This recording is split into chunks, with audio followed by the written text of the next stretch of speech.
Slovami z básne Pavla Gašparoviča Hovinu vás chcem čo najsrdečnejšie privítať v obci Veľkí Tršteňany, rodisku kňaza a básnika slovenskej katolíckej moderny Pavla Gašparoviča Hovinu na 5. ročníku regionálnej súťaže v umeleckom prednese poézie Hlbinové Tršteňany.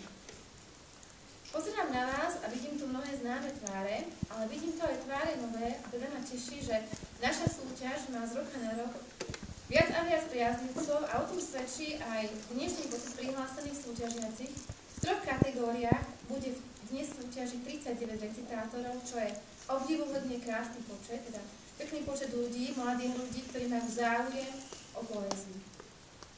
Dnešné naše podujatie poctili svojou účasťou i naši vzácni hostia, ktorých si vám teraz dovolím predstaviť. Vítam medzi nami pána Mariana Staňa, starostu obce Veľké Kršteňany,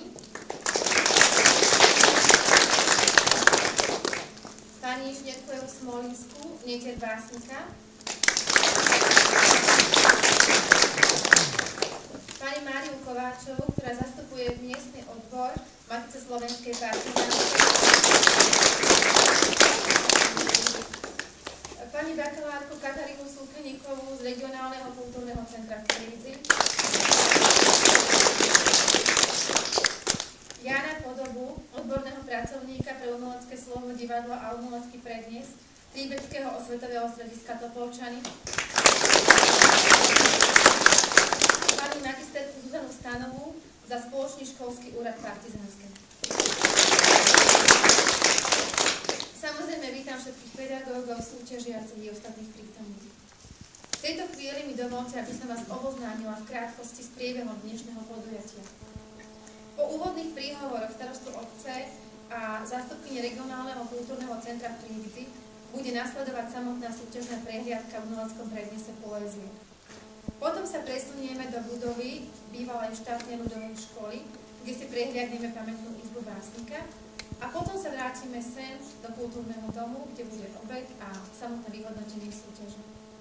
Prajem vám, aby sa vám tu nás páčilo a aby ste si odnesli odtiaľto hlboké umelecké zážitky. A teda vitajte v Hlbinových Tršteňanoch. Po úvodnom príhovore dovolte mi odovzdať slovo pánovi starostovi obce a pani bakalárke Sulkeníkovej, a teda poprosím o krátky príhovor. Nech sa páči.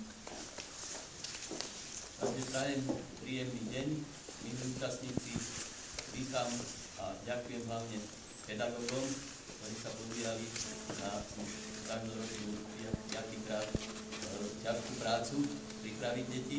Samozrejme vítam aj našich žiakov, ktorí dávajú niečo navyše pre seba aj pre nás. A je to akási podsta básnikovi, človekovi, ktorému je dané do vienka, kde vie pospájať slova do riadkov, veršov, tak ako my nie, hoci keď prečítame báseň, všetky slova sú nám známe. Je to 5. ročník, Martinka hovorila o regionálnej súťaži. Po určitých intervenciách a samotnej návšteve napríklad obce Bobotu je prislúbené pre budúci rok určite účasť z tejto obce, čiže postupne by sme chceli z tejto našej súťaže možno, že urobiť aj taký nadregionálny rozsah. Čo sa týka, musím poďakovať v prvom rade, čo sa týka financií, vieme, že nebudem deti zaťažovať o tom, aká je doba, ale je to dosť ťažké pre takéto maličké obce zabezpečovať rôzne akcie, čiže poďakovanie patrí Matici slovenskej, ako ste už počuli, zastúpenie tu pani Kováčová, miestny odbor v Partizánskom aktívne pracuje na tom, aby sme nejaké tie eurá dostali do obce. No a ďalším takým sponzorom je Smer sociálna demokracia. Není tu nikto zo zástupcov, ale budem ja toto poďakovanie referovať príslušným ľuďom. Nemienim dlho rečniť, prajem všetkým účastníkom, aby sa u nás dobre cítili. Mám informácie, že niektorí žiaci sa dokonca tešili na túto súťaž, takže aby pribudli k ním aj ďalší po tomto roku, aby sa nebáli, aby nemali trému. A pedagógovia, ešte raz poďakovanie veľké vám. Ďakujem pekne.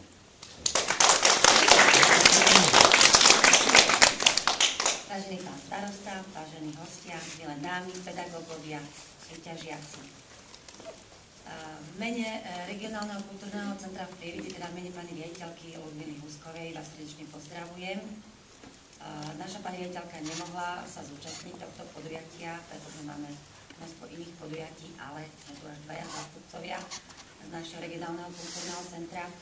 A vlastne v jej mene chcem vyjadriť veľké uznanie organizátorom tejto súťaže, že v dnešnej ponáhľanej dobe, keď už tak na nič, ako pán starosta hovoril, nie sú korunky, dokážu si nájsť prostriedky, dokážu ich spojiť a pripraviť hodnotné podujatie, ktoré nielen poukazuje na vášho rodáka alebo na človeka, ktorý niečo znamenal v tej slovenskej katolíckej moderne, ale dokážu aj motivovať vás, aby ste si prečítali niečo od neho a dokonca sa aj naučili a predniesli to nám, divákom. Poézia má liečiť ubolenú dušu a má silu pomôcť ľuďom, ktorí do nej upriamia svoj zrak. Naši slovenskí básnici sú takými básnikmi dediny. Takým básnikom bol aj Pavol Gašparovič Hrdina. Pretože aj to naše Slovensko je taká jedna veľká, ale nádherná dedina. A dostať túto poéziu do našich srdc, do srdc poslucháčov, je aj vašou úlohou. K tomu vám želám malú trému, odhodlanie a aby ste všetko to, čo ste sa naučili so svojimi pedagógmi, vedeli tu pretaviť, tu na tomto mieste alebo hore na javisku. Úprimne želám tomuto podujatiu, aby sa odkaz a myšlienky Pavla Gašparoviča Hlbinu niesli aj v ďalších rokoch a v ďalších generáciách. A vám všetkým želám príjemnú pohodu a príjemné umelecké zážitky. A ešte som si dovolila zarecitovať, čo nerobím často. Môžem? To sa mi sem tak hodilo.